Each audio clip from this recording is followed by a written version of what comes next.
Well, here we are at the pre-polling booth at the Cairns Showgrounds in Cairns. Thanks very much for joining us again. My name's Aaron. Today is a significant day and I'm very excited to be here to share with you what's actually happened in the last couple of weeks, in the last few months in fact. Many of you would know that I and my partner were impacted by youth crime in Cairns back in February this year. The community came together, residents came together and decided that we needed to do something about this crime problem. People were fed up with crime and we decided, due to the political situation that we have, that the major parties over 30 years have not been able to address this issue properly. So the residents decided that we would create the Crime and Justice Action Group. From there, we went into research and gathering information and consulting with a whole range of people who have become members and supporters and general helpers within our cause to deal with the youth crime issue in Cairns and also in Townsville, where we've been working with our alliance partners at One Community, One Standard. So we've gone about doing that research and we've came up with this significant crime prevention plan for Far North Queensland and the Cairns area.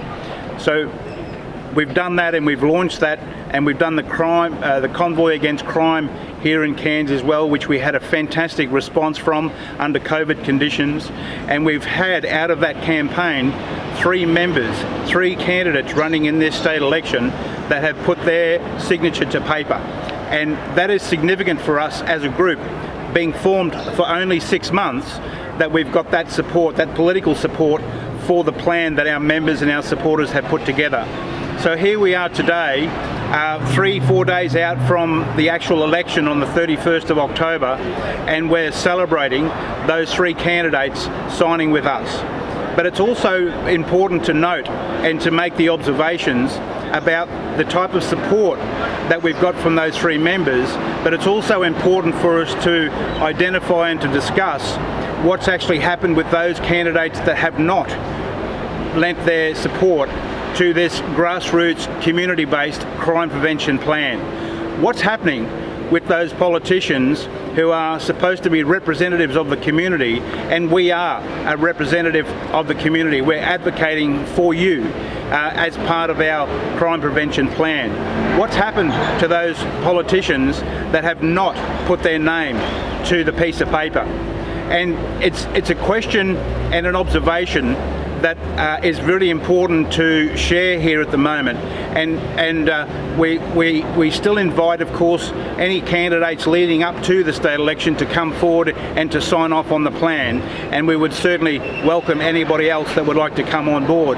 But it's also important to identify what's actually occurred with those major parties particularly, and the minor parties that haven't come on board, but the major parties that have not responded, and even responded in a way that is misleading and even a bit deceitful in terms of our sincere engagement with our representatives seeking their support to solve this crime problem. And it's in this space where on one hand we actually make the approach and we get positive responses in terms of providing information and giving our information to those particular political major parties. But then on the flip side, when the time comes to actually deliver results for the community, they are absent. They're AWOL, so to speak. They're absent without leave, so to speak. So these major parties had certainly feathered our nest, in a sense, in the first instance, meeting with us and listening and suggesting that they're advocating on our behalf.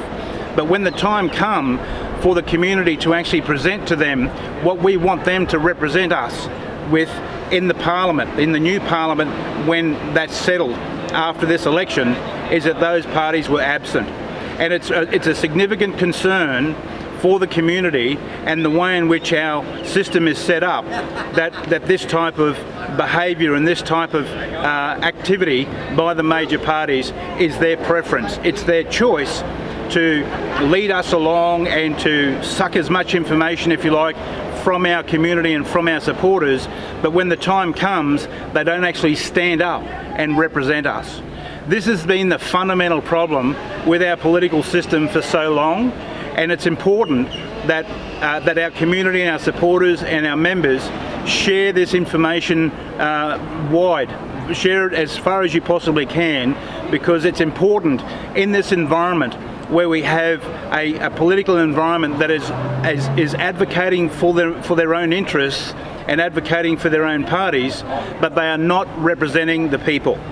And what we've been able to do through the process and through the voluntary work that we've done with our members is that we've been able to expose the hypocrisy of the major parties, in particular in North Queensland, for not actually engaging and representing the Crime and Justice Action Group and our members.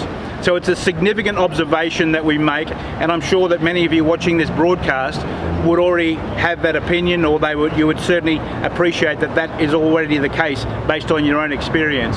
But this is another example, this is another case of where we've been able to demonstrate that the major parties do not represent the people in Far North Queensland or North Queensland. They represent their own interests, they represent their own agenda, and when someone like us and when a group like us come forward with a solid plan to fix the problem, they don't represent the community.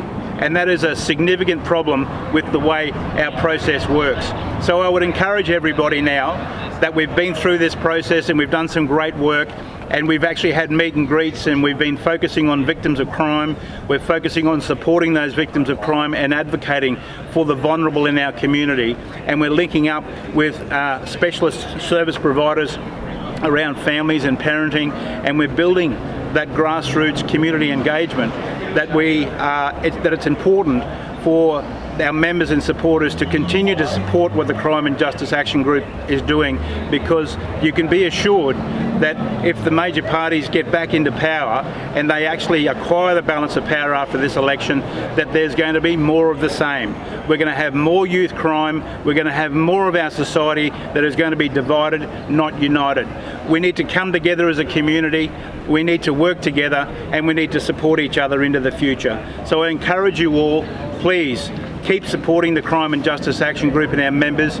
Get actively involved and come and have some fun, come and enjoy the community and come and enjoy the camaraderie, if you like, of our members and our supporters, and let's really make a difference, and let's demonstrate to the political institutions that this democracy in our community is about us. It's about our people, it's about protecting our loved ones, it's about supporting our youth and of course our children, nurturing them and growing them and seeing them prosper into the future.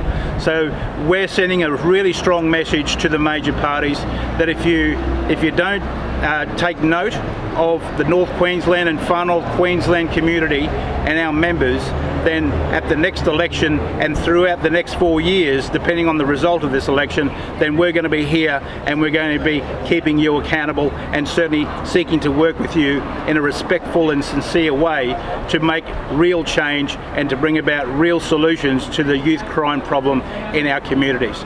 Thanks for watching, and thanks so much for all of your help, our volunteers and supporters. We really appreciate the work that you've done for us in this campaign. So thank you so much and have a great day.